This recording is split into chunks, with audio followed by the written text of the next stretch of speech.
Buenas camaradas, estamos en un nuevo episodio de Varios Podcasts y hoy tenemos con nosotros a un camarada polaco, tendréis Michal, y nos va a hablar de la época de la República Popular de Polonia y sus logros, sus errores y la situación actual de la izquierda en Polonia, en un país bastante católico y reaccionario, ¿no? Bienvenido, welcome. Welcome, comrade. I would like to say that I was very in the past. I read some books about Fidel Castro, and you with your bird and with your Spanish language, I don't understand what did you say, but it was very similar for the language of Fidel. Thanks. Ok. Primer periodo. First period. Beirut. Después de la victoria de la resistencia en la Segunda Guerra Mundial y la derrota del nazismo y la liberación de Polonia, la izquierda de Polonia se une, el Partido Popular Polaco, PPS, y el Partido Obrero Polaco, PPR, para crear el PZPR. La creación de la República Popular de Polonia fue aprobada por referéndum en 1946. Hasta 1956 tuvo lugar esta primera etapa, que podríamos definir estalinista, de Boleslaw Bierut, que se centró en la reconstrucción del país. Ahora voy a proceder a hacer las preguntas. En primer lugar, first of all, how do you assess this stage of Beirut? What is the general image in Poland of this stage of the PRL? And what achievements will you highlight for this stage?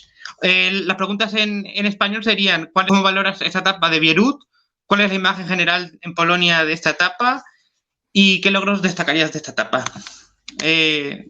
You can respond.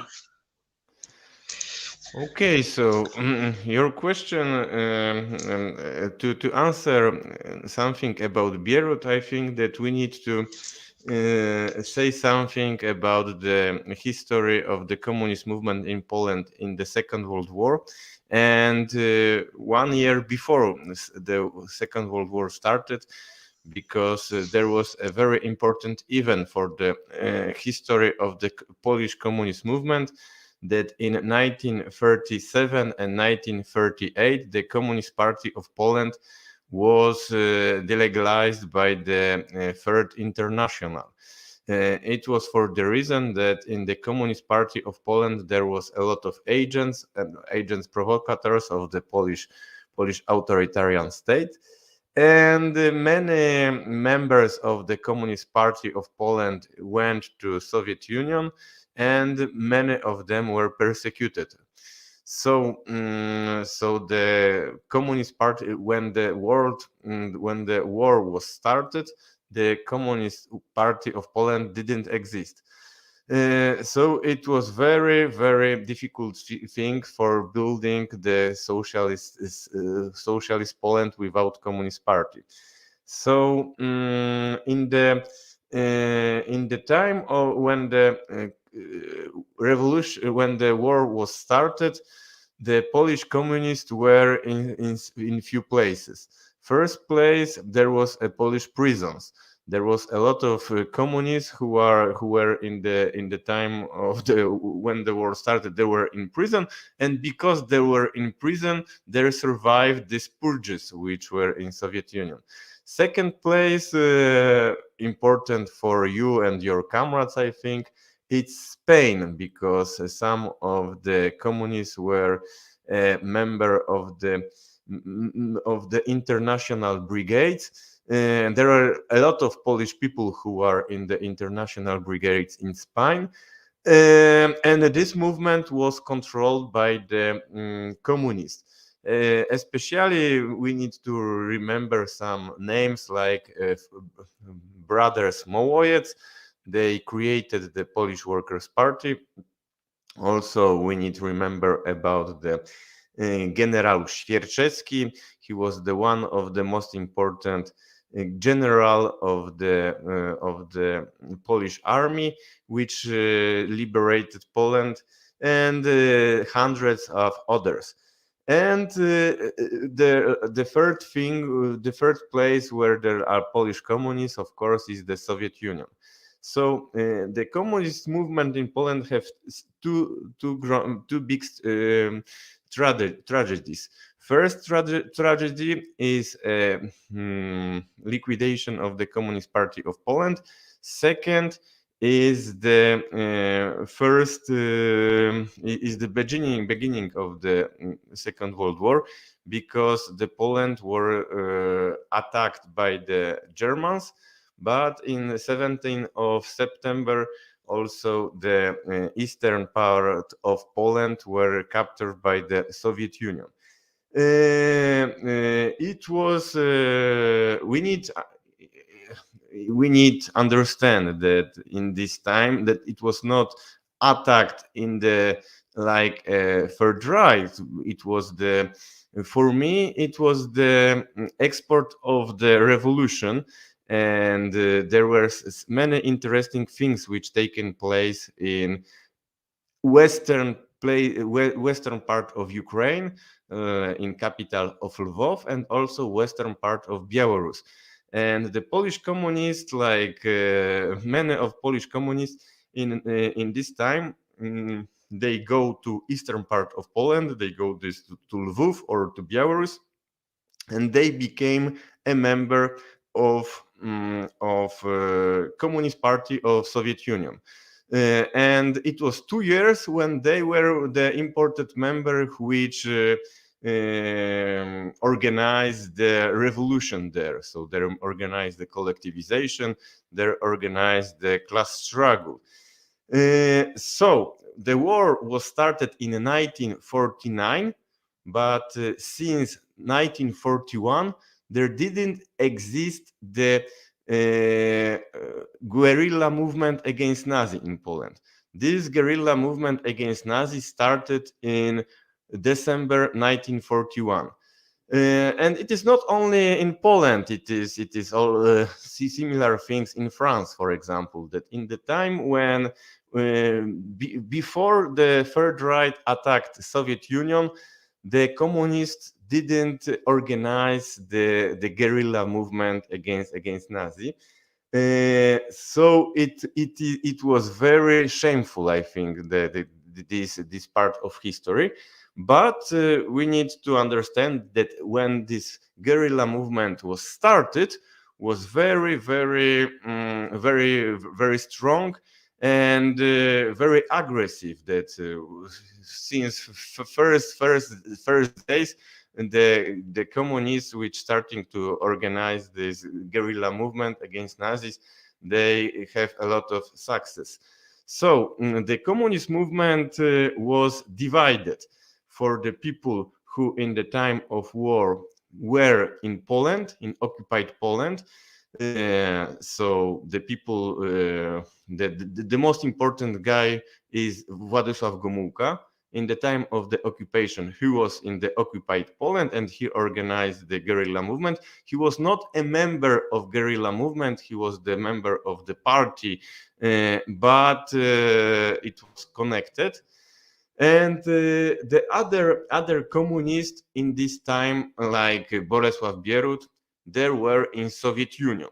So this history of division of Polish communists was very important for all the history of the socialist Poland. It is a little similar to the history of the Bolshevik party, that there were some members of Bolshevik party like Comrade Stalin who fight in Russia. They were in Russia, they were in Siberia, they were in prison, and there were some Bolsheviks in emigration, like Lenin, but also Trotsky, who was not Bolshevik. But this difference that some guys were many of years in the emigration, and other guys were in this time in the country.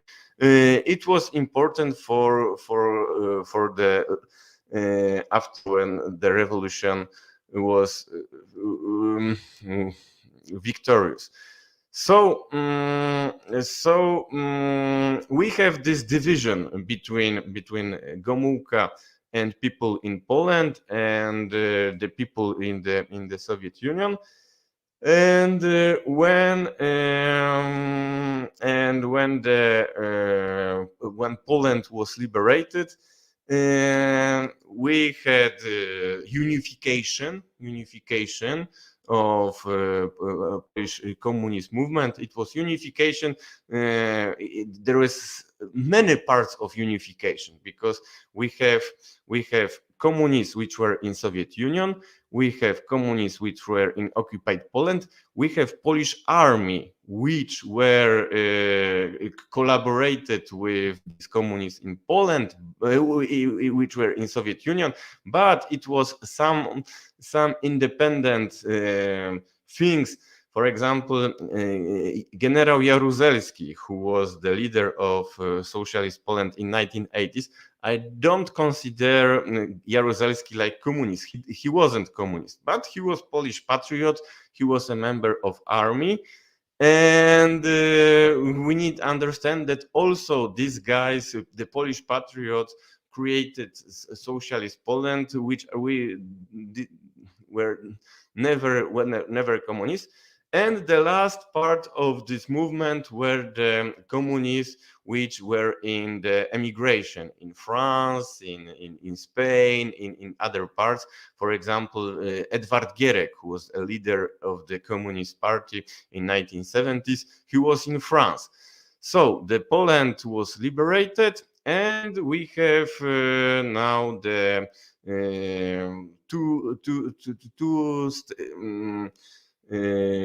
we can divide this time of the ruling of Bolesław Bierut for two steps.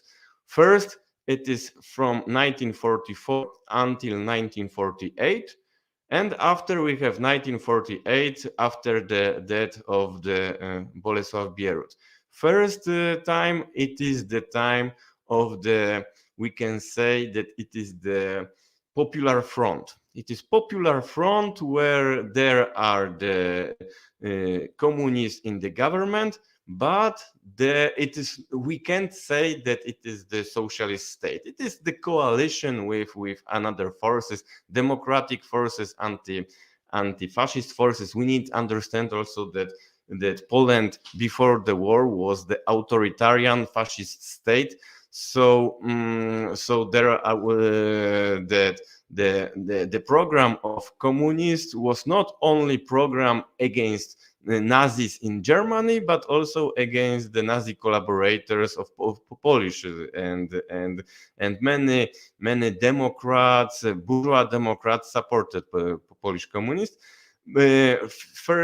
From first days already started the economic reforms, which were very important for building socialism, but in the cultural level, it was not so socialist state. So in the propaganda, there were Catholic Church, there was a lot of traditionally patriotic stuff, blah blah blah.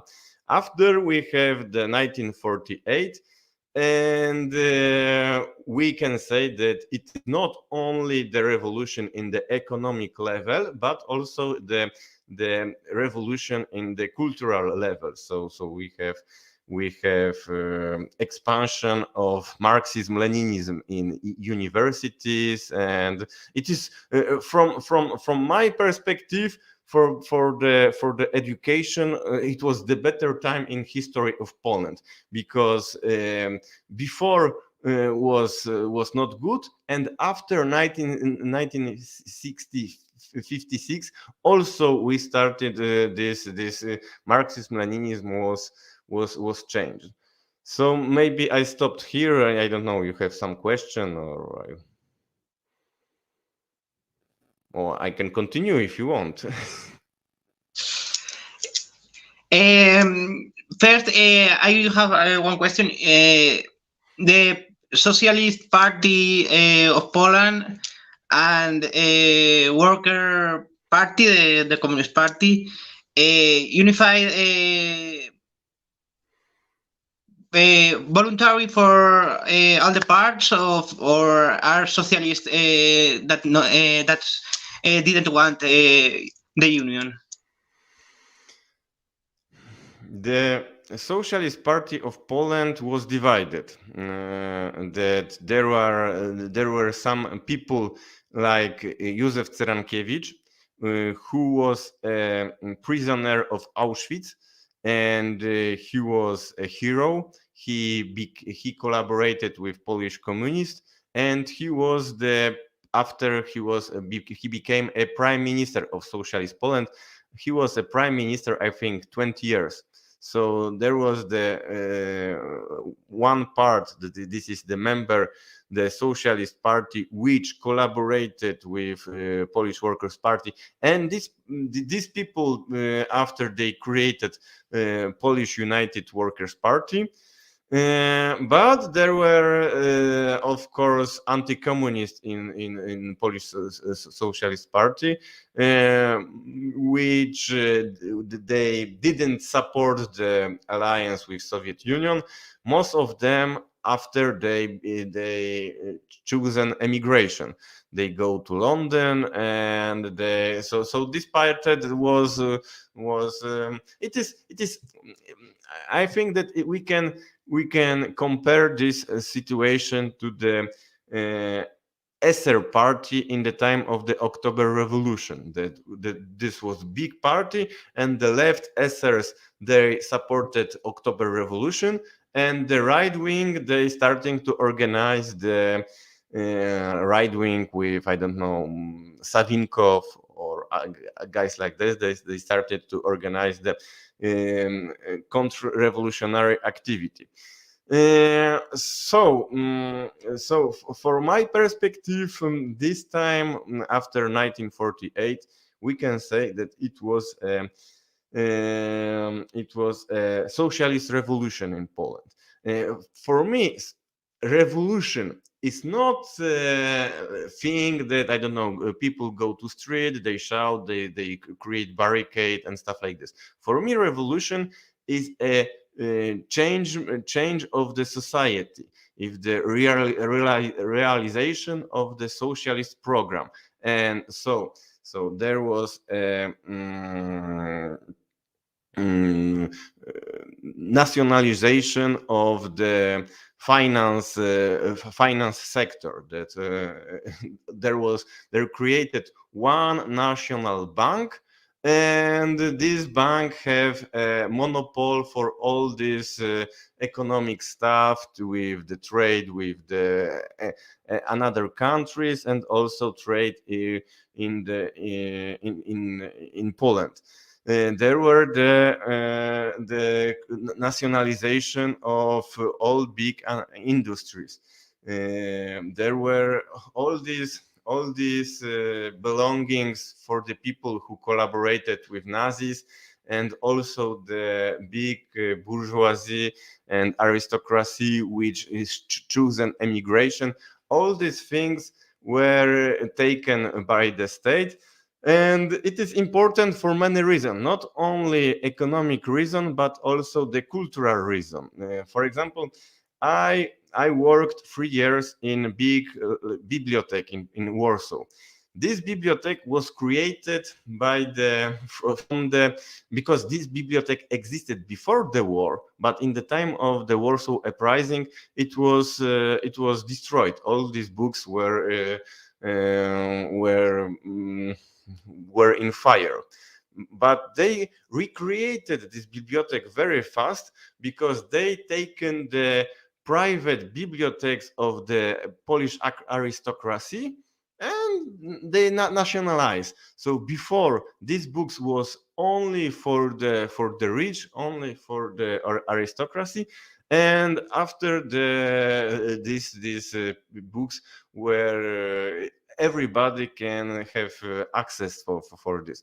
And they rebuilt Warsaw. Warsaw was totally destroyed, and they rebuilt Warsaw very, very fast. There are a lot of information how Poland was this economic miracle, I can say. In 1950s, in the first years of the 1950s in Poland, we have economic miracle similar for the processes in Soviet Union in 1930s. So very, very fast industrialization, very fast collectivization. Of course, the collectivization, we didn't have this problem like in Soviet Union that because in Soviet Union they wanted to make the collectivization in one day, and it provoked after the problems that the kulaks were fighting against collectivization, and it provoked the problem with hunger. And so in Poland they tried to make collectivization a little different. So they collectivized only 25% of the rural areas, but without this fight with peasants. That it was they started in the area of the Western Poland, which before the war was the German area. So they take the first collective farms they built there, but they wanted to continue these processes. Unfortunately, in that after the death of Stalin, I think that we can say maybe 1954 or 1955, they stopped these processes. And when the Gomułka take power in 1956, he officially announced that there will be no longer the forced collectivization. So if somebody wants to make the collective farms, it's not problem, but the state will not force this. It was the real drama for the Polish society, because it was the Poland was the only socialist state without the collectivization, and we were the only state with problems with the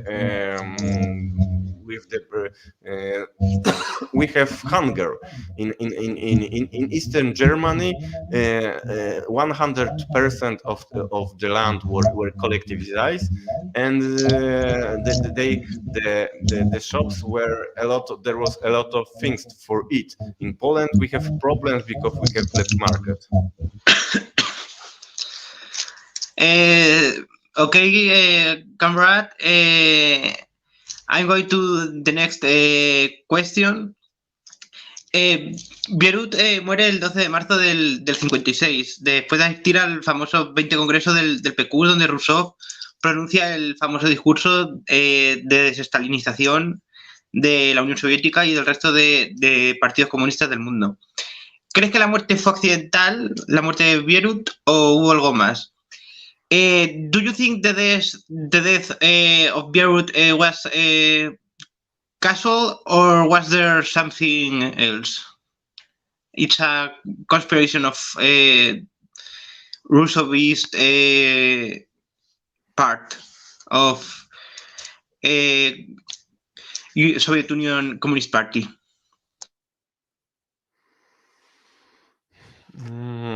It's a difficult question, and everybody in Poland, when Bierut died, there was a rumor that he was killed, but I don't think so, because we need to remember that when the Bierut died, he was the new leader of Socialist Poland was Edward Ochap. And Edward Ochap, he continued the political line of the Bolesław Bierut. So if Why somebody can kill Bierut? Because he wanted to change the politics, but the death of Bierut changed nothing. And when I spoke with comrades from other countries about the difference and the fight of the Bierut and Gomułka, they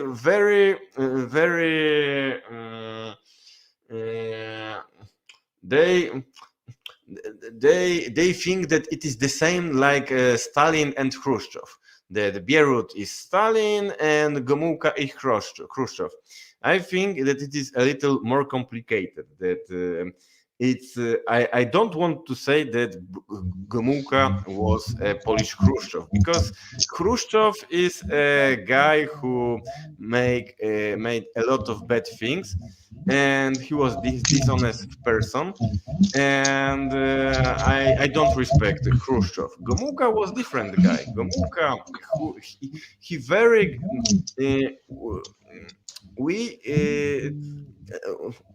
our conversation, I started from these two things which are very important for the communist movement in Poland: tragedy of the liquidation of communist movement, and also this incorporation of eastern part of Poland to Soviet Union. And the communist movement in Poland didn't have this power which existed in other countries like Yugoslavia, like France, like, I don't know, Italy maybe less, but France and Yugoslavia, it is an example of or Greece. It is an example when the Communist Party create a very wide movement, patriotic movement, and the people, they identify themselves with communists because communists fight not only for the workers but also for the liberation of the state. In Poland, we had also in mind of the Polish people, they think that communists are not honest, that communists are the traitor, they are the marionette of the Soviet Union, they are not patriot, and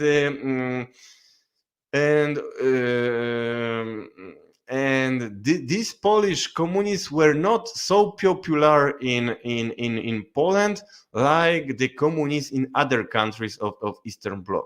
In the time when the Gomułka take power, he said that now we will build the socialism in Poland, and it will be Polish socialism. So we will not listen all the time the Soviet Union. And it was a time when the leader of Soviet Union was Khrushchev. So we can say that Gomułka was against this Khrushchev contra-revolution, and he didn't want it to be because if Gomułka was a guy similar to Khrushchev, he will say, okay, I will listen you in every question, but he didn't want it to listen to Khrushchev. So he said, now all the Soviet officers which were in the Polish army will come back to Soviet Union, because the Polish army was created by the Soviet officers, like Rokossowski, for example, he was a Polish communist, but 20 years he lived in Soviet Union, and when he came back to Poland, he was firstly he was marshal of the Soviet Union, and after Stalin said, okay, now we have independent Poland, you will be a marshal of Poland. And Rokossowski, he didn't want it, but it was the order of Stalin, okay, and there were a lot of guys like Rokossowski. So, Okay, I'm going now to introduce the Gomulka state and do the questions about him.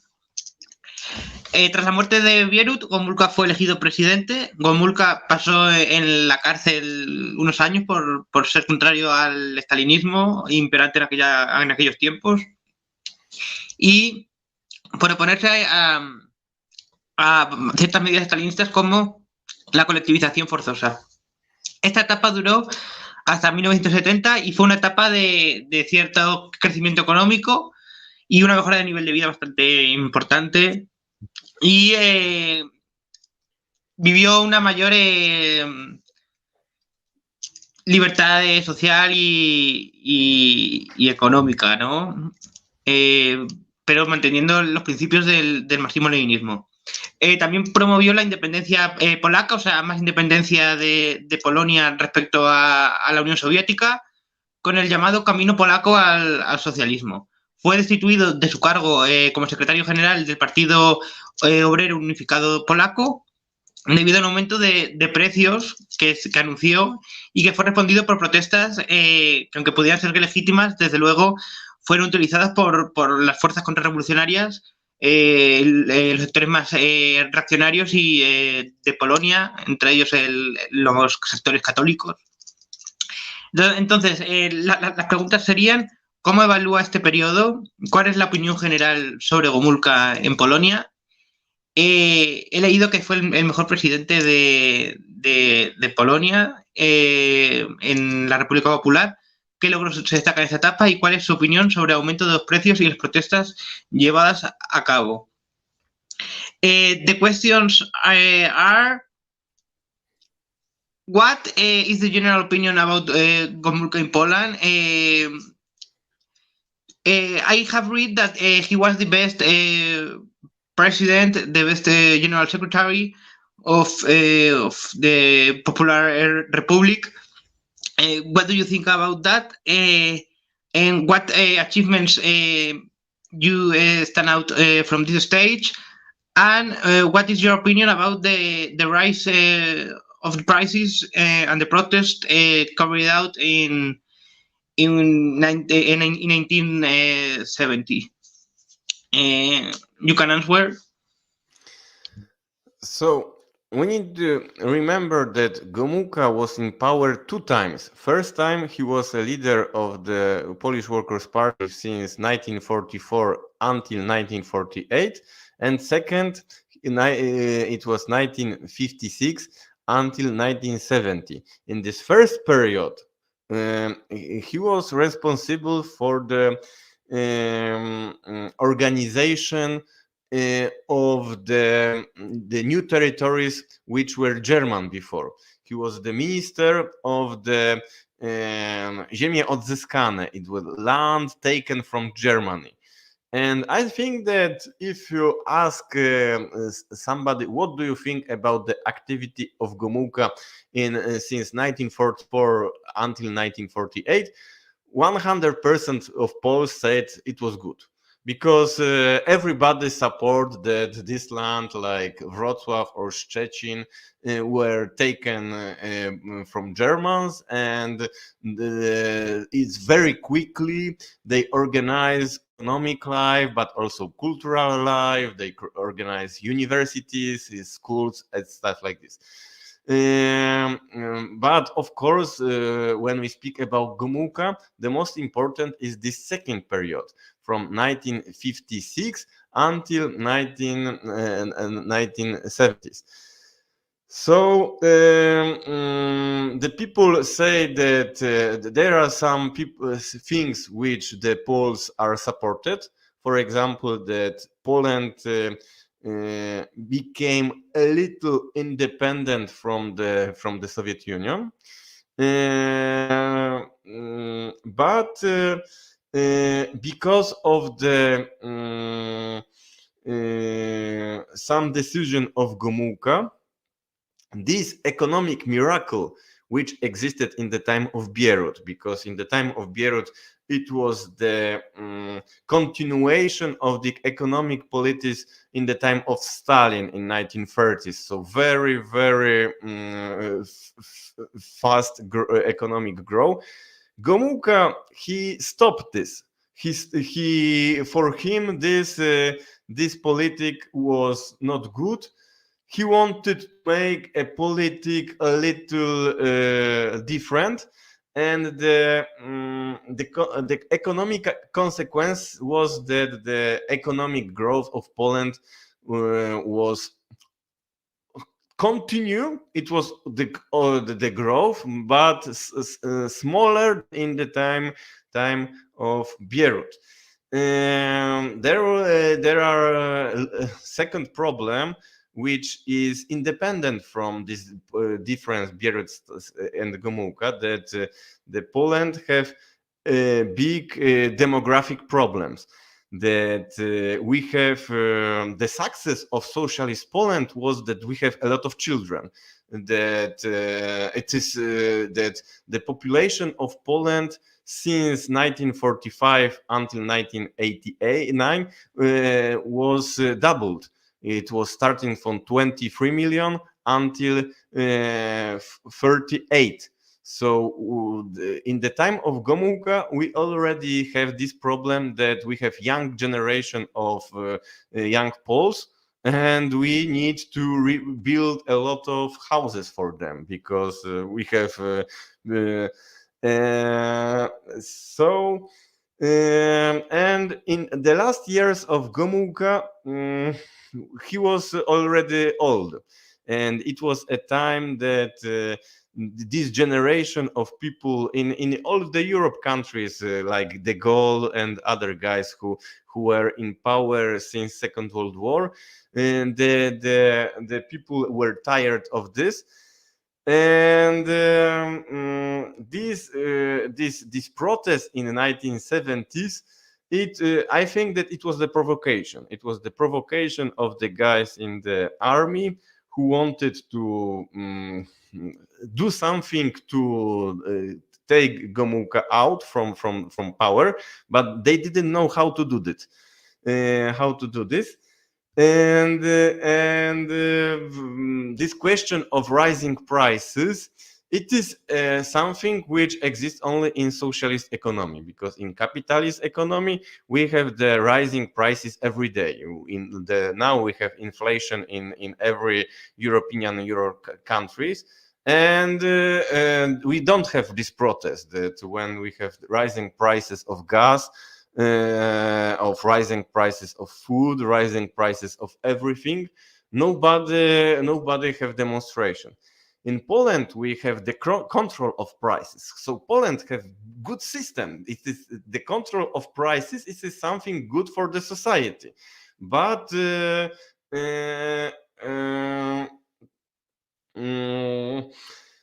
because Gomułka he didn't continue this Stalinist economic policy, there were some economic problems. And after the one of the biggest diplomatic victory of Gomułka, because Gomułka achieved that the German Western state, they accepted the Polish borders. The chancellor of the Germany came to Poland, and he accepted the Polish border so it was big success. And because of this success, Gomułka announced that now we will rise the prices, and it was few days before the Christmas. And Poland Catholic society, the Christmas is very important, so the people were angry. There were some protests, but the response of the states was very, very brutal. That the people, the soldiers, starting to shoot to the workers, and now my comrade Bruno Drwęski, which you can find the lectures of Bruno about this subject, he tried to verify who make orders for this. And it was not orders of Gomułka, and it was not orders for the most important politicians. It was some orders in the army. They say that we need to kill some workers, so they killed I don't know 100 workers, and it was for changing the power in the for me it was the provocation. They wanted to take out the Gomułka, and they used this situation. Of course, there are some problems why Gomułka was in power until 1970, because it is the problem of the socialist society that they are some leaders and you don't know how to change the leader, because he was popular, he was experienced, but do you think that was a conspiration to fire Gomułka, to substitute Gomułka of General Secretary charge in the Central Committee of the United Workers' Party of Poland? yes, it is. After this, not only Gomułka, but all the people of Gomułka, they lose power, and they are new guys of Edward Gierek, who are. It is like this change from Gomułka to Gierek. We can compare to this change when Khrushchev take power. That all these guys which were before he take out. All these guys with Gierek were different with guys which Gomułka. But it is mystery. It is mystery, and even now they didn't make any commission to understand how was this what's happened. We know what's happened, but how it's happened that the soldiers they are shooting to the workers without any reason, because it was not. Because in 1956, also we have the soldiers are shooting for the workers, but it was a reason, because these workers they are make similar situation which taken place in Odessa in 2nd May 2014. So they surrounded the building of the Communist Party in Poznań, and they make fire. They make fire for the building of Communist Party. So to make to survive these communist members of this party, you need to do something with these guys. And it was not only the workers. There are a lot of anti-communist members of these anti-communist guerrillas which fighting against communists in 1940s. So this struggle in 1956, I think that it was good decision. If workers, if somebody make fire against Communist Party, he needs to be punished. And in 1970s, it was different situation. The workers go to the street, and the soldiers starting to shoot, and it was the same situation in Gdańsk and in Szczecin. And Gdańsk, Szczecin, it is very far, but somebody in army decided, okay, we will do this here, we will do it there, and after we'll change the power in Poland. Why do you think that Gomułka in these days is valued like the best leader of Poland? I read many Polish people that say that Gomułka is the best president of the Popular Republic. Why do you think that the people in Poland have that memories of Gomulka stage?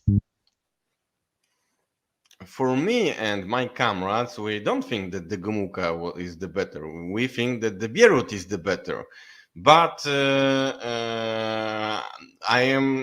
unfortunately, I don't have power in Poland. Most of the Polish people are patriotic and hate the Soviet Union and hate Russia, especially now in the time of the war in Ukraine. They hate Russia. They hate everything which is Russian. And in 1956, there was a danger of the Soviet intervention in Poland, and Gomulka he have meeting with Khrushchev, and he was tough, and he say no, don't make intervention with this, because Polish population and Polish army will fight against Soviet Union, and it will be not like Hungary, which is a small state. Here you will have very big.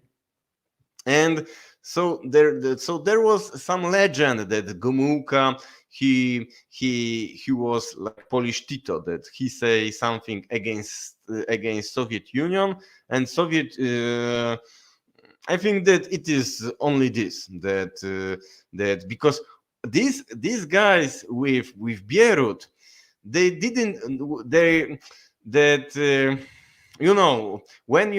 it is something different when you, in the time of war, you are in Soviet Union and you are safe, and it is something different when you are living in the occupied Poland and every day you can be arrested by Gestapo and Gomulka, because in the time of war he was in occupied Poland, and many members of Communist Party were killed by Gestapo, were killed in Auschwitz, in other places.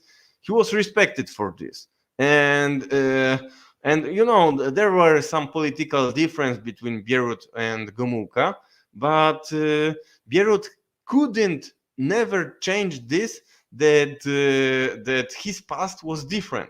He made a lot of important job in Soviet Union, because of this communists were in Poland, in Soviet Union. They can create the Polish Communist Army, so it was important. But for the people, Gomulka was a hero who were in the occupied Poland, because how they created the Polish Workers' Party? They were also in Soviet Union, and they come to Poland, occupied Poland. They come here. They risk their life. They knew that it is very risky to come to occupied Poland and to build the communist conspirational party. And if Gestapo find you, they will kill you. And so you see, it is something that. But Gomulka, like a leader of Poland, 1960. I don't think that it is the better time for the Polish population. I think that the 1950s is better, because we have this revolution. We have that something is changed, and this young generation of Poles, which they first time in history of the Polish nation, they have access for the university. They have access for the life which before were only reserved for the bourgeoisie. It's like every revolution. When you participate in revolution, there is some optimism. In time of Gomulka, it was different. Okay, and now I'm going to start with your stage. Tras la destitución de Gomulka llegó Edward Gierek, quien a través de una política reformista centrada en la mayor producción de bienes y servicios logró una de las mejores etapas en cuanto a crecimiento económico se refiere, y para muchos fue la etapa más próspera de Polonia. Pero este crecimiento durante la década de los 70 se vio obstaculizado por el error de endeudarse internacionalmente, a mi parecer, de Gierek con los países occidentales, que causó una gran crisis a finales de los 70, y en el 76 propuso un aumento de precios debido a la crisis que estaba sucediendo, y esto provocó protestas que fueron de nuevo utilizadas por contrarrevolucionarios para crear caos. Finalmente, este aumento fue cancelado y se optaron por otras medidas. En el verano de 1980, después de ahora sí un aumento de precios que se realizó, tuvieron lugar las manifestaciones famosas de los astilleros de Dansk y Szczecin. El gobierno negoció con los manifestantes y se firmaron una serie de acuerdos, y se creó en este momento, fue cuando se empezó a crear el famoso sindicato contrarrevolucionario Solidarność. Y además era ultracatólico. También destaca el acercamiento con la Iglesia polaca en esta etapa, con la visita del infame para todos Juan Pablo II durante su mandato. Gierek fue sustituido en septiembre del 80, y las preguntas serían: ¿cuál es su opinión sobre esta etapa? ¿Crees que Gierek se equivocó al pedir prestado internacionalmente dinero? ¿Cuál es la opinión general de Gierek en Polonia? ¿Se podría haber evitado la crisis y la creación de solidaridad si no hubiera introducido con tantas reformas y concesiones a los reaccionarios? Como curiosidad, Solidaridad es el nombre del sindicato de Vox, que está basado en este sindicato también contrarrevolucionario. Okay, the questions are, how do you assess this period? What is the general opinion about Gierek? Do you think that Gierek was wrong to borrow internationally? What is the general opinion of Gierek in these days? And could the crisis and the creation of Solidarność have been avoided if he had not introduced so many reforms and concessions to reactionary sectors of Polish society? You can start. You know, the question of Gierek is very, very difficult, because why it is difficult? Because he tried to build the society when the communists are in power, but they organize the market reforms. And Deng Xiaoping in China, when he made his reform, he watched the example of Gierek, and he copied this example in China. So when we speak about China, because what is the problem of Gierek? That he's starting to make this market reform in Poland, and in first years we have the economic growth very quick, and after we have economic crisis. So the conception is the crisis in Poland was provoked of this because of market reform, because market reform always bad. Now when we see the example of China, we see that they had market reform. They have the socialist state with a lot of in 1980s and 1990s there are a lot of the Western capital which were investing in China, and in China it is success. In success we have, I don't know, 30 or 40 years in China. All the time we have the growing of the Chinese economy. So with the success of the China today, it's now complicated to say if Gierek was stupid, if Gierek was traitor or not, because this reform which Gierek made in 1970s and it was failure in Poland. In China, it's finished like a success. So is this problem, the problem is the reform of Gierek or something else? Or what was different in China which are not in Poland? I think that the biggest problem of Gierek was that he made that the Polish economy was dependent from the Western state, dependent in the technology and also dependent of the export, that Poland wanted to export some stuff to the West, and when the economy, Western economy was in crisis, this crisis came back to Poland also.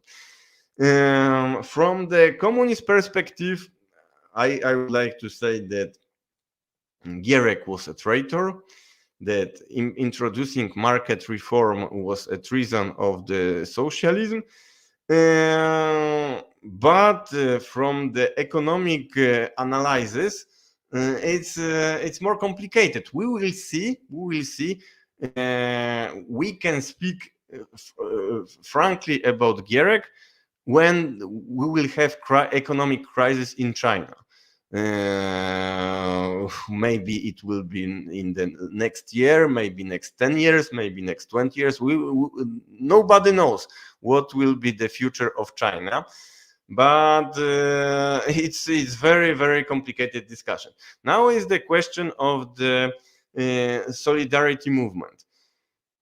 I think that the reason why the workers organized the strike movement, this reason were good, that they fight against this capitalist degeneration of the socialist state.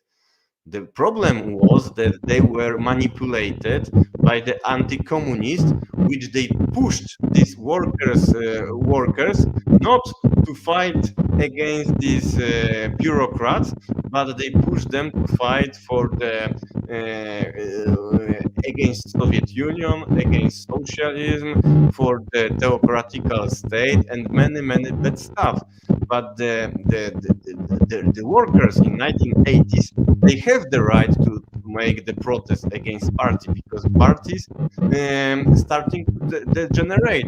This question which existed now in China, that we have the millionaires or billionaires in the Communist Party, it's shame. It is shame for the Marxist ideas that we have the guy who is millionaire, he exploited the workers, he is very, very rich, and he came to the Communist Party and they said, oh, hello, comrade. No, you are not comrade. When you are billionaire, you are not a comrade, and your place is not a Communist Party.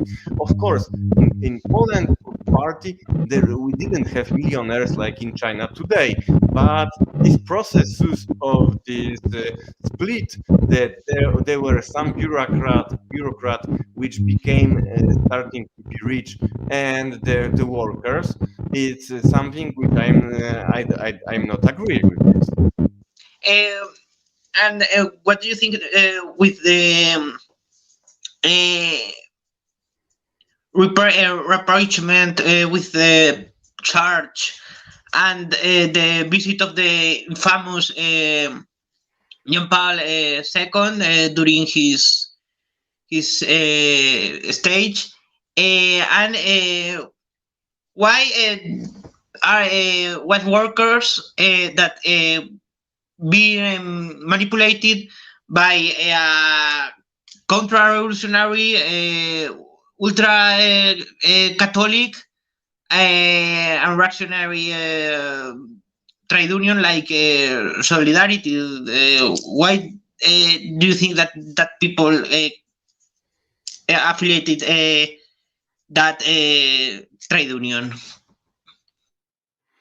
I think that it is the fault of Gomułka, because when you want to make a communist revolution, you have a revolution in the economic level, but you need to have a revolution also in cultural level, ideological level. You need to educate people that the religion is a bullshit, that there is a science and stuff like this. So the Communist Party always need to say that, okay, there are Catholic Church, we will not kill this priest, but you organize all this discussion, you teach people that it is reactionary ideas from the Middle Ages, and now in 20th century it is something that nobody care about. But the problem of party was that they were lazy. They didn't fight ideologically against Catholic Church. They accepted the situation that the Catholic can be a member of the party. So there are, you know that I want to build the one vanguard party. That party which it's not for everybody, but party which is reserved for people who know Marxism and stuff like this.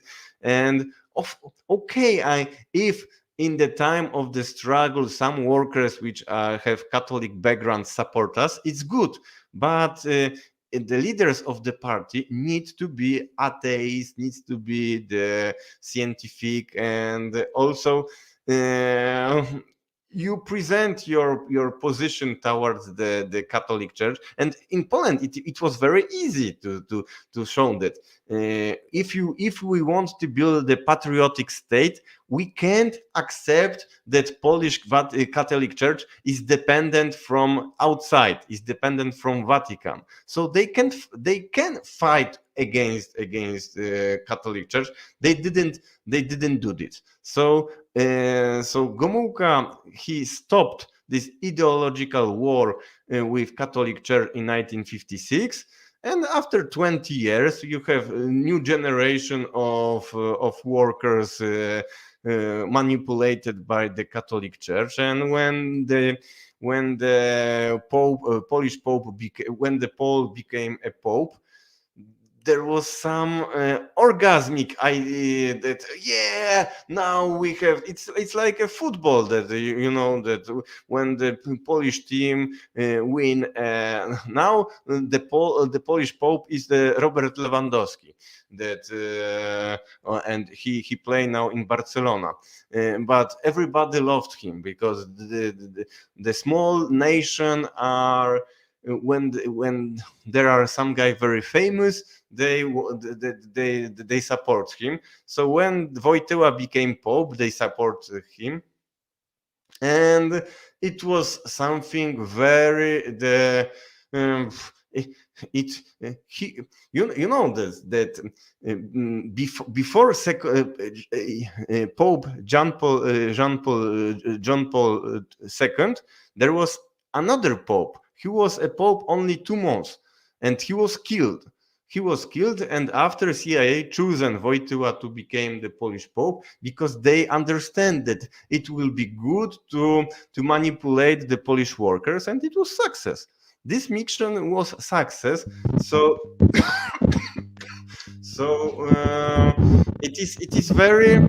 it's shown how weak was the Polish party, because in the Soviet Union in the time of Stalin, they also tried to manipulate the workers in Soviet Union, but it didn't work.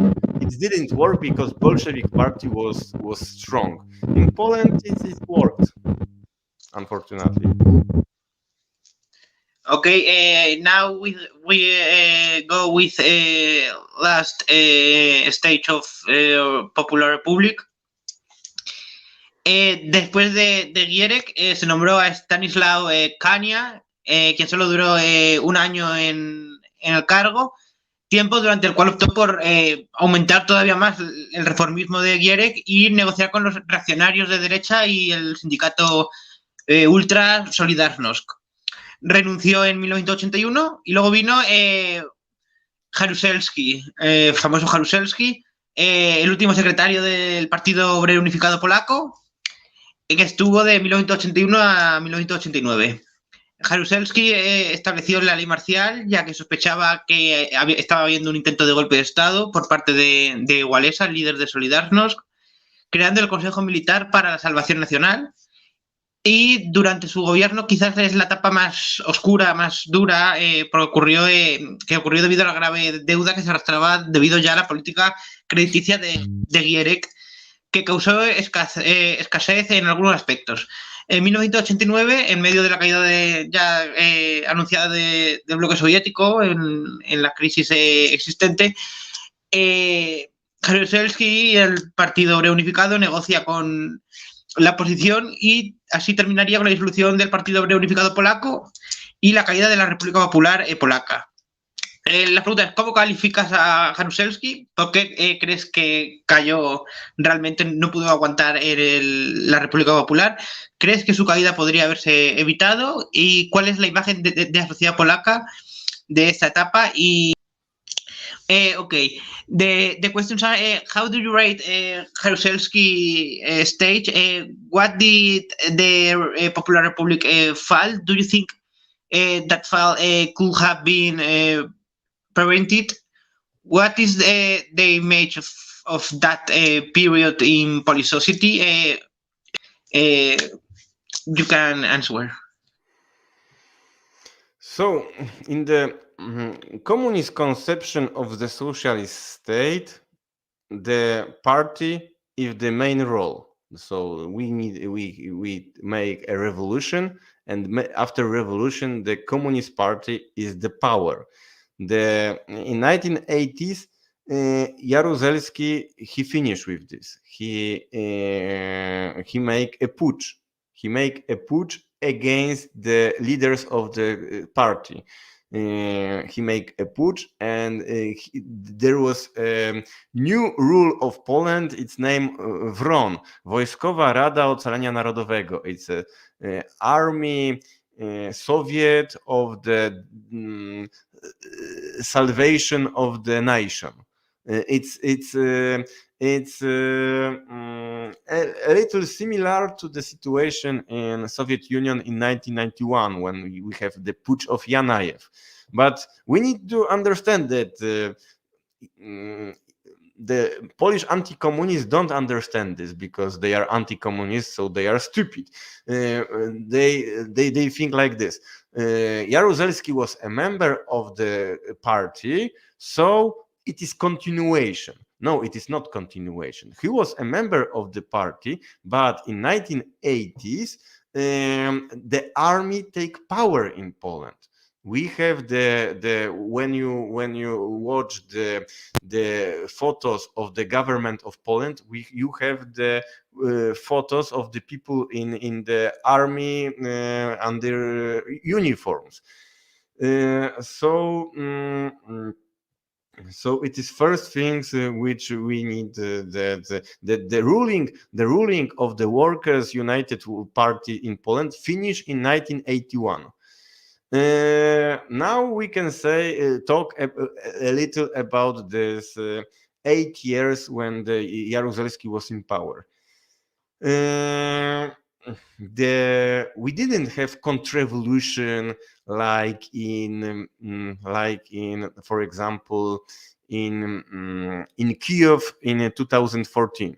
In 2014 we have the big movement in the street, and after they take off the Yanukovych, and Yanukovych go out. It was not like this. We have the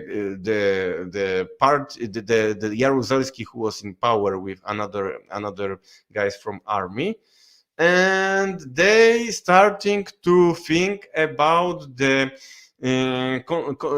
economical contra-revolution. They wanted to restore the capitalism. But they have problem with speaking with the Western countries because Western countries were against them. So to communicate with Western countries, they starting to use the guys from Solidarność. So guys from Solidarność, they were in prison, and they starting to talk, listen, we will make contra-revolution, we and you. Half of the Poland will be taken by our side. Second half you will be by your side.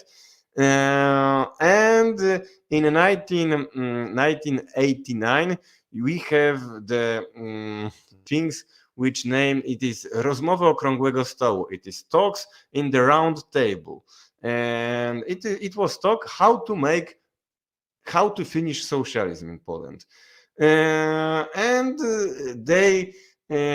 they talked about two things. First, how to make privatization. So in the time of privatization, most of the new Polish bourgeoisie, it was the people from the elites of the PZPR, elites from Jaruzelski.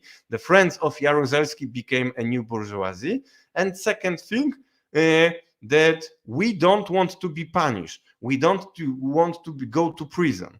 Because it was this problem that one day you will take power and the next day you will take us to the prison. So it was how they talked. Jaruzelski, he was in United States, I think, in 1985, 1986. And he speaks with Rockefeller about changing the system in Poland. And Jaruzelski all the time was in touch with Gorbachev. And they speak because all these elites in the Eastern Bloc, they wanted to finish with socialism. And of course, there were the guys from Solidarność, but and the guys from Solidarność, they were pushed like a symbol, that this new symbol of new capitalist Poland was Lech Wałęsa. But the funny thing is that when you analyze the Polish bourgeoisie in 1990s, 90% of the Polish bourgeoisie was a ex-member of the party, and only 10% of this new bourgeoisie was from Solidarność. In the time of privatization, most of this part of the Polish economy was taken by the friends of Jaruzelski. So he was a traitor. Okay, and for finish, the actual Polish situation. Después de la caída de la República Popular, Polonia entró en crisis económica después de la victoria de Wałęsa, líder de Solidarność, en elecciones, y esta causó la decepción de muchos de sus seguidores que votaron la primera vez por el SLD, que era el sucesor directo del PZPR. Y tanto en las elecciones legislativas como en las presidenciales ganó la Alianza de la Izquierda Democrática. Este partido ya no era comunista y después de gobernar hasta 2005 perdió un gran número de votantes porque siguió aplicando las mismas medidas de liberalización del mercado, y en ese momento pues llegaron los partidos de extrema derecha, el PiS, y empezó el proceso de descomunización brutal, represivo, contra cualquier idea o rasgo revolucionario favorable a la etapa de la República Popular, y además de darle un gran control a la Iglesia y tomar medidas anti-aborto y anti-LGTB. Entonces, la pregunta ya, ¿cómo evalúas el gobierno de la izquierda post-comunista? ¿Qué opinión tienes del SLD y del resto de formaciones de izquierda actuales?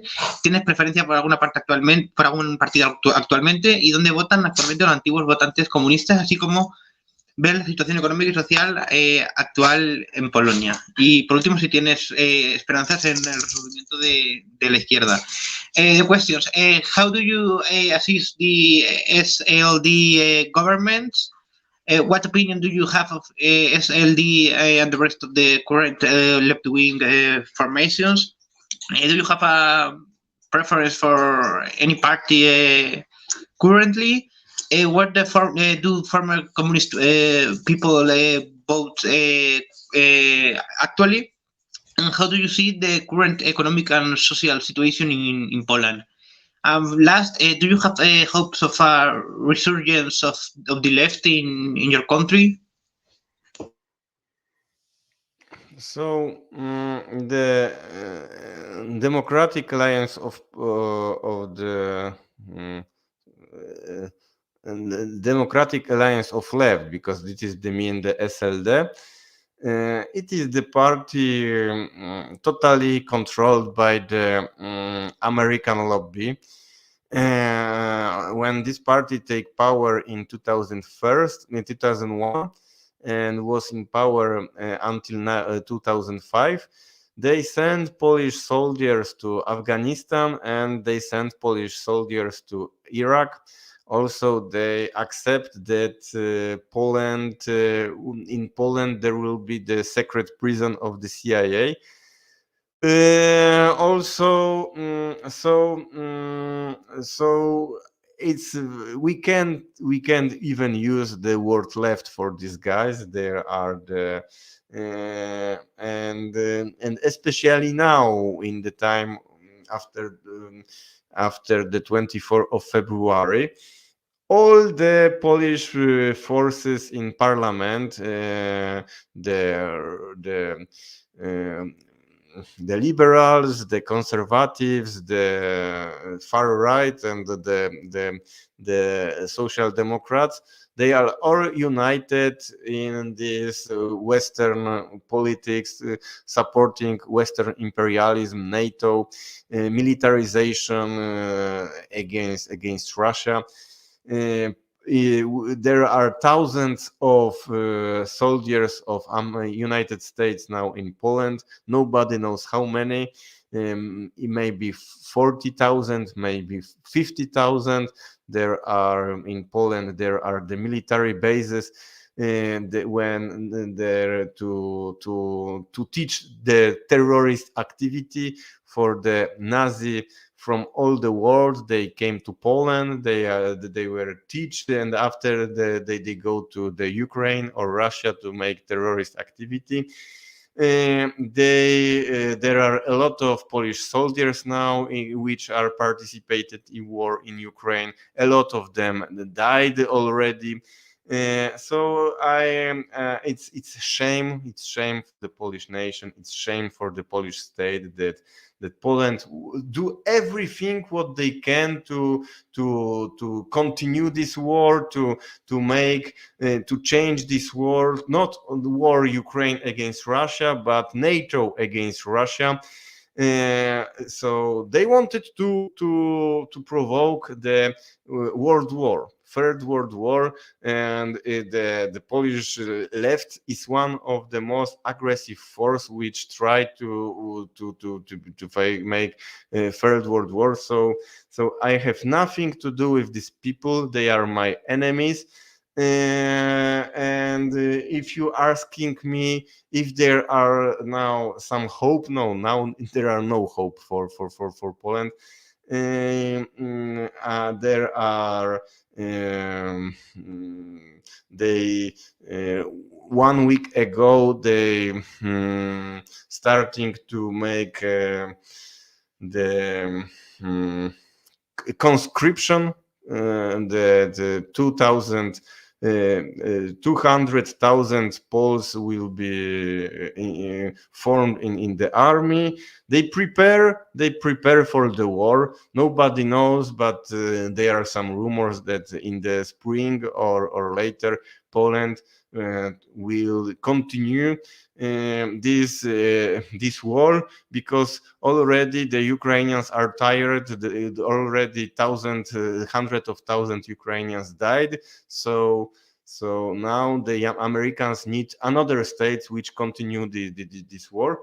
And of course, in the history of the communist movement, we see this dialectic that first we have war, after we have revolution.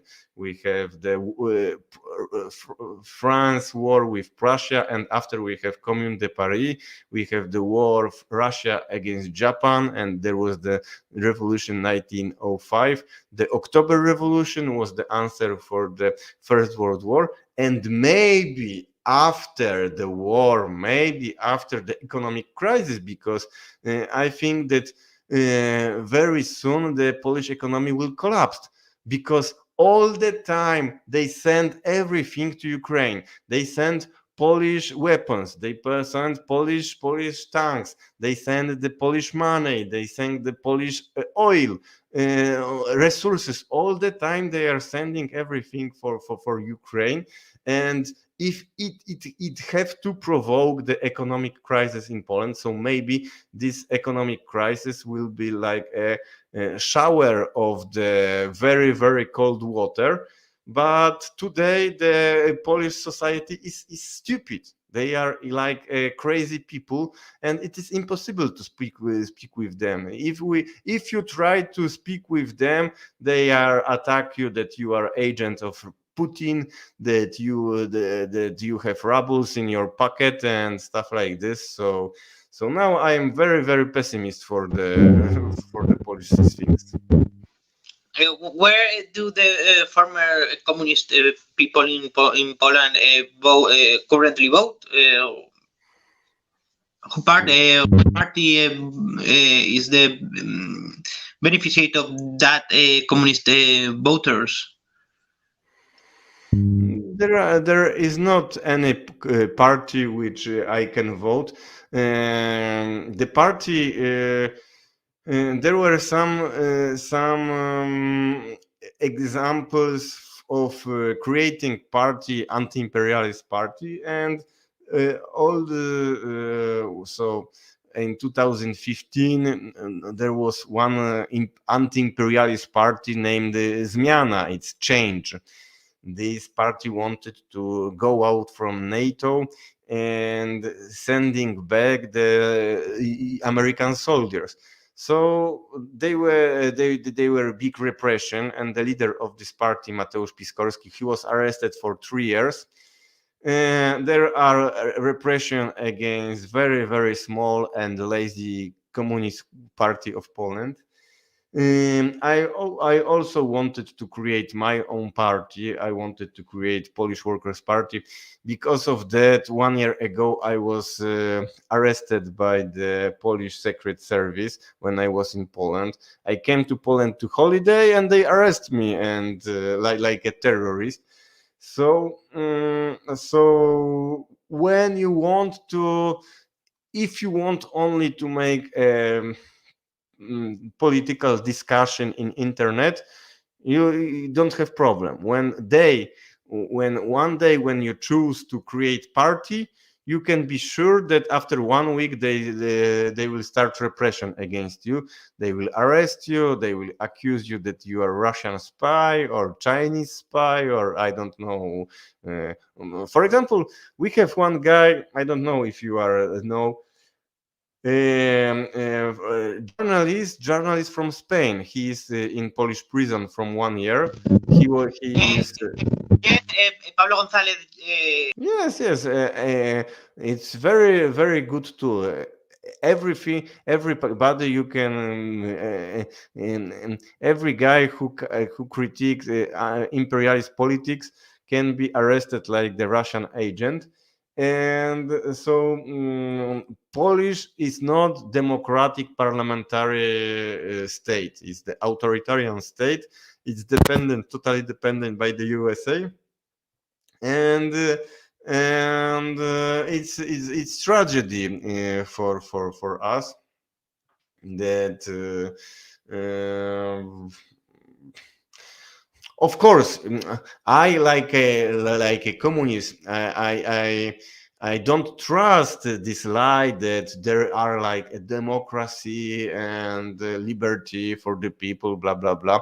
But I see some difference from the political activity of communists in France, where I am lived, and in Poland. That in France they are some communist organization.